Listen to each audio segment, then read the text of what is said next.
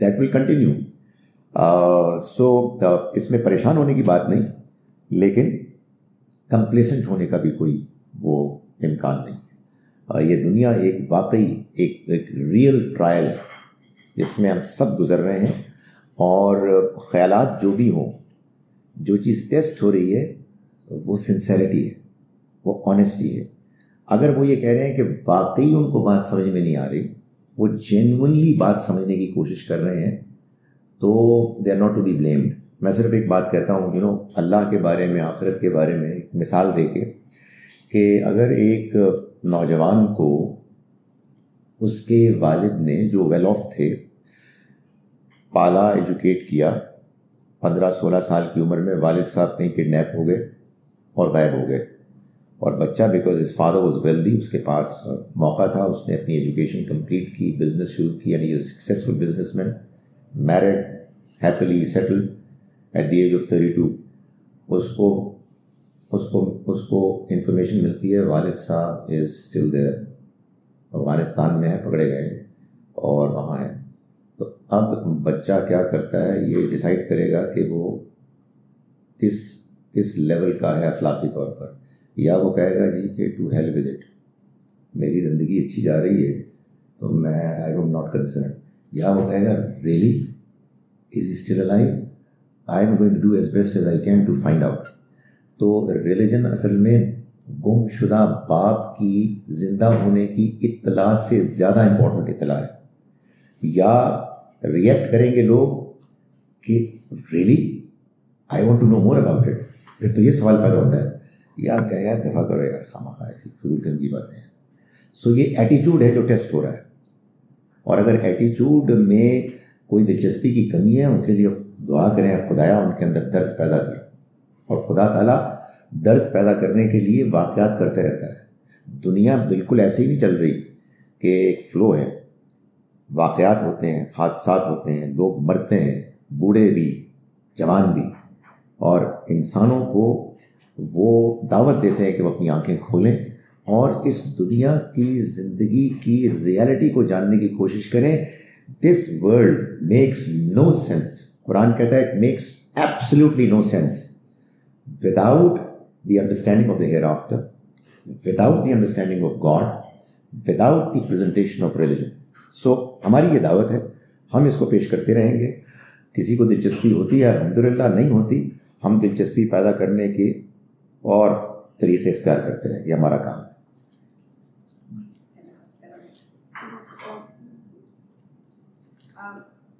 You've been sending a lot of clips on riba. میری عادت ہے. My question is regarding government to government. Now, Pakistan has been taking a lot of loans from friendly Muslim countries. Now, our stage is that we are taking loans to pay back the interest on previous loans. So, how do we judge this from Islam that a Muslim country gives us a loan, knowing that we are in a very bad condition economically, but yet charges exorbitant interest? For example, I'm not going to name any special country, but in the Muslim countries, is this allowed to do this? Their banking system allows them, and when they give us money, they're supposed to ask excessively. دیکھیں، ربا جو ہمیں ربا based loans ملتے ہیں دوسرے ممالک کی طرف سے اور انکلوڈنگ مسلمان ممالک کی طرف سے، کیا یہ ٹھیک ہے؟ پہلے تو یہ سمجھ لیں کہ میرا پہلا کلپ، پہلے تو یہ سمجھ لیں کہ جو ربا کی حرمت ہے، اس کا حرام ہونا ہے، یہ اصل میں شریعت کا حکم ہے. شریعت سے پہلے ایک اور چیز ہے جس کو قرآن حکمت کہتا ہے، اخلاقیات. اخلاقیات یونیورسل ہے. یونیورسل اخلاقیات مورل پرنسپلز میں کو اپلائی کرتے ہوئے بعض معاملات میں ہم ان کلیئر اور کنفیوزڈ ہو جاتے ہیں. ان ایریاز میں بعض میں اللہ تعالیٰ پھر اپنا فیصلہ سناتے ہیں جہاں انسان کنفیوزڈ ہوتا ہے، ان میں سے ایک فیصلہ یہ ہے کہ ربا حرام ہے. سو آپ لوگوں کے ساتھ کوئی اکنامک پرپزز کے لیے کانٹریکٹ کرتے ہیں تو یہ مورالٹی ہے کہ آپ نے کانٹریکٹ کو پورا کرنا ہے.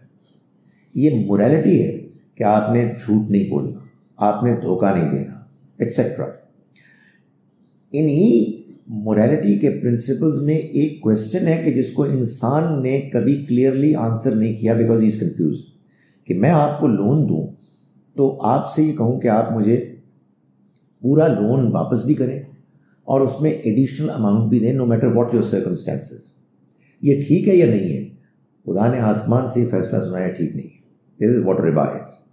اس کی وجہ یہ ہے کہ اللہ تعالیٰ یہ چاہتے ہیں کہ اگر آپ کے پاس ایڈیشنل فنڈز موجود ہیں تو آپ کو ایک ضرورت مند کی ضرورت کو پورا کرنا چاہیے ویسے ہی, اس لیے کہ یہ اللہ تعالیٰ یاد کراتا ہے آپ کو کہ یہ پیسے بائی دا وے آپ کے نہیں ہیں, یہ اللہ تعالیٰ نے آپ کو دیے, اس کی مہربانی ہے. سو اگر بعض لوگ اللہ کی اس دنیا کے ڈیزائن کی وجہ سے اکنامک ریس میں پیچھے رہ گئے ہیں تو آپ کو ان کی مدد کرنی چاہیے if you believe in God. مگر نہیں کرتے ہم ذرا تھوڑے دلے ہیں, ہمارے اندر اتنا حوصلہ نہیں ہے. تو وہ یہ کہتا ہے کہ پھر ایٹ لیسٹ اگر تم ان کی مدد دے کے نہیں کر سکتے اور قرض دیتے ہو تو قرض میں پھر ذرہ برابر بھی ریٹرن نہیں مانگو گے. یہ خدا کا فیصلہ ہے, الا یہ کہ وہ آپ کے لون کو کہیں انویسٹ کرے اپنی بزنس میں, اور اس کے بزنس میں اس کو پروفٹ ہو اور اس کا ایک حصہ آپ کو دے دے, ویدر فکسڈ اور ویریبل, دیٹ ڈزنٹ میٹر. وہ پروفٹ میں سے دے رہا ہے تو کوئی مسئلہ نہیں ہے. تو آپ نے جو سوال پوچھا کہ ہمارے بعض مسلم ممالک ہم کو لون دیتے ہیں اور پھر وہ لون سے زیادہ ریٹرن مانگتے ہیں, جس ریٹرن کو ریٹرن کرنے کے لیے ہم کو مزید لون دینے پڑتے ہیں, تو یہ تو صاف معلوم ہوتا ہے کہ یہ وہ ربا ہے کہ جو جائز نہیں ہے, اور کسی صورت بھی کسی مسلمان کو کسی مسلمان اور کسی غیر مسلم دونوں میں سے کسی سے بھی نہیں لینا چاہیے, یہ ناجائز ہے. چائنا سے تم نے لیا تو لازمی ہمیں ریٹرن کرنا پڑے گا. My concern is Muslim countries who follow Islam. Saima کی ایڈمنسٹریشن کمزور ہو جا رہی ہے. دیکھیں, چائنا ہو یا رشیا ہو یا سعودی عربیہ ہو, مجبوری ہے ہم کو واپس کریں گے. یعنی آپ یہ نہیں کہہ سکتے کہ جیسے ہمارے ایک محترم مذہبی شخصیت نے فرمایا کہ ہم لوگوں سے لون دیں گے اور اس کے بعد ہم کہیں گے کہ بھائی صاحب سود تو حرام ہے, ٹاٹا بائے بائے, تو اس کے بعد آپ کو آئندہ کوئی لون نہیں ملے گا. تو اس لیے یہ تو نہیں ہو سکتا. آپ نے جو طے کیا ہے اس کو آپ کو پورا کرنا ہوگا. مگر میں یہ گزارش کر رہا ہوں کہ from the point of view of those Muslim countries کہ جو ہم سے ربا مانگ رہے ہیں, وہ ان کو نہیں مانگنا چاہیے, ہرگز نہیں مانگنا چاہیے.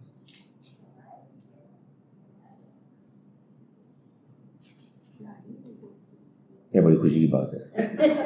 لیکن پھر ایک چیز میرے دماغ میں ایک ساتھ آئی کہ اب اس کے ربا حرام ہے, ٹھیک ہے جی, اب وہ گورنمنٹ لے رہی ہے ہم سے جو بھی ہے کنٹری, تو ادھر سزا پھر کس کو ملے گی؟ انڈیویجولس تو نہیں لے رہے, گورنمنٹ لے رہی ہے, اسٹیٹ, تو کون سزا کا حقدار ہے؟ دیکھیں, گورنمنٹ کسی اسٹیٹ بینک کی عمارت کا نام تو نہیں ہے, کسی دروازے کا نام تو نہیں ہے, کوئی بندہ ہی ہے جو فیصلہ کر رہا ہے. So the banda or the bandas, whoever are responsible are going to be held accountable. So whoever is taking that decision.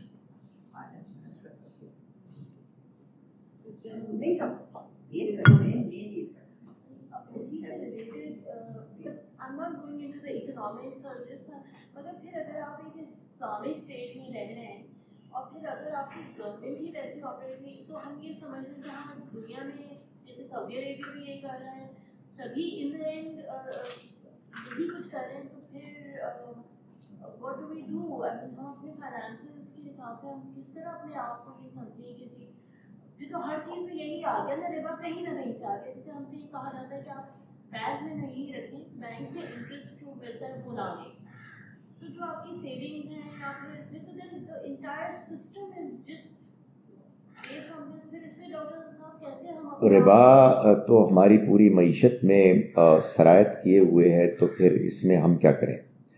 ایک تو کوشش کریں کہ وہ ایک کنفیوزڈ آدمی خالد ظہیر نے 17-18 5-5 منٹ کے کلپس ابھی ریسنٹلی ربا پہ ریلیز کیے ہیں، اس میں نے ان باتوں کا جواب دینے کی کوشش کی ہے. ہیونگ سیڈ دیٹ، ایک مختصر جواب یہ ہے کہ دیکھیں 2 لیولز ہیں. ایک لیول ہے کلیکٹیوٹی کا، سسٹم کا. آپ پاکستانی ہیں، آپ کو ظاہر ہے پاکستان اگر وہ ربا بیسڈ لونز لے رہا ہے یا دے رہا ہے تو آپ تو کچھ نہیں کر سکتے سوائے اس کے کہ آپ کو کوئی امپورٹنٹ پوزیشن میں ہوں. لیکن اپنی انڈیویجول کیپیسٹی میں اگر آپ آپریٹ کر رہے ہیں تو میں نے ان کلپس میں جو بات کہنے کی کوشش کی ہے وہ یہ ہے کہ آپ ربا لے نہیں سکتے. اور ربا کا مطلب انٹرسٹ نہیں ہے، بلکہ ربا کا مطلب وہ انٹرسٹ ہے کہ جو ریٹ آف انفلیشن سے زیادہ ہے. اگر آپ ریٹ آف انفلیشن کے برابر یا کم لیتے ہیں تو آپ اصل میں اپنی ہی انیشل انویسٹمنٹ کہیں یا لون کہیں اس کی اوریجنل ویلیو پا رہے ہیں. اللہ تعالیٰ نے جس چیز سے روکا ہے لینڈرز کو وہ یہ ہے کہ آپ ایک پائی بھی اوور اینڈ ابو جو آپ کا ویلیو لینٹ ہے وہ نہیں لے سکتے. اگر بورور نے بزنس میں اس کو لگایا ہے اور اس کا بزنس کامیاب نہیں ہوا ہے، اگر اس نے بزنس میں آپ کا اماؤنٹ انویسٹ کیا ہے اور اپنا بھی اور اوروں کا بھی، اور اس نے آپ کو کہا ہے کہ وہ آپ کو 10% دے گا اور اس کو پروفٹ 20% ہو رہا ہے تو کوئی پرابلم نہیں ہے. جس دن آپ کو پتہ لگے گا کہ اس کا پروفٹ 10% سے کم ہے یا 0 ہے یا مائنس ہے اور آپ انسسٹ کریں گے کہ نہیں مجھے تو میرا وہ چاہیے 10%، یہ ہے ربا کہ جس کو آپ کسی صورت بھی نہیں لے سکتے. اس کی ایک پائی بھی حرام ہے. دوسری چیز یہ ہے کہ آپ مجبور ہیں، آپ کو بزنس کرنی ہے اور آپ کو کسی سے لون لینا ہے اور لون کوئی دینے کے لیے تیار نہیں ہے سوائے انٹرسٹ پر. تو آپ اگر لون لیتے ہیں تو آپ وہ والا جرم نہیں کر رہے جو انٹرسٹ لینے والا کر رہا ہے، کیونکہ یہاں تو آپ مجبور ہو کے دے رہے ہیں. یہ بات بھی میں نے ایکسپلین کرنے کی کوشش کی ہے ان کلپس میں.